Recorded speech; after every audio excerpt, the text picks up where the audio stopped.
So next are what are the problems related to sustainable development. So this concept of sustainable development is subject to criticism. It is most important the concepts of sustainability for the preservation of well-being of present as well as future generations. It was more complicated because our children do not just inherit environment pollution, but they also enjoy the fruits of our labor in the form of education, in the form of skills, in the form of knowledge.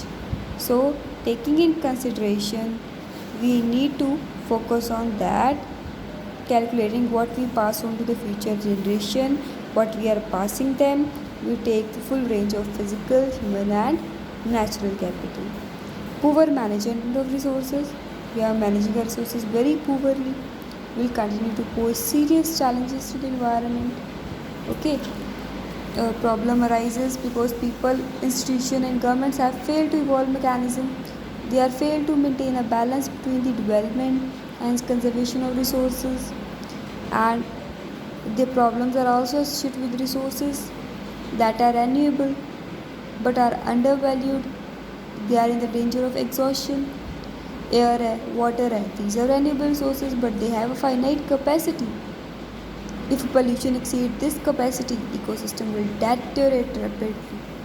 So when fisheries, forests, croplands, grasslands are excessively depleted to satisfy human needs, that result in ecosystem disbalance of ecosystem, shortage of water, unavailability of clean air, so it get depleted fast.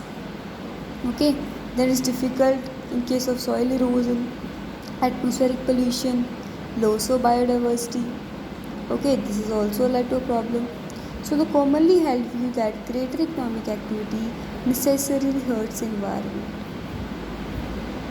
Okay, so the relationship between input, कितनी input दे रहे हैं, how much output we get on the environment. So as the income rises, demand also rises. In some cases, environment quality also improves. So these are the problems. Emission of CO2, CFCs, carbon monoxide, they give stress to the environment as they are rising completely.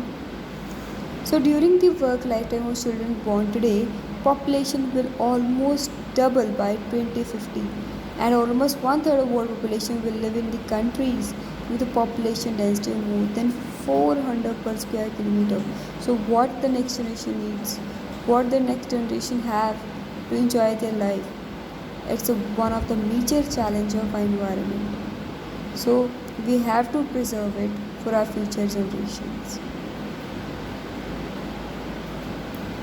Either crop plants, either all the natural resources, all the renewable resources, we have to preserve it for our future generation.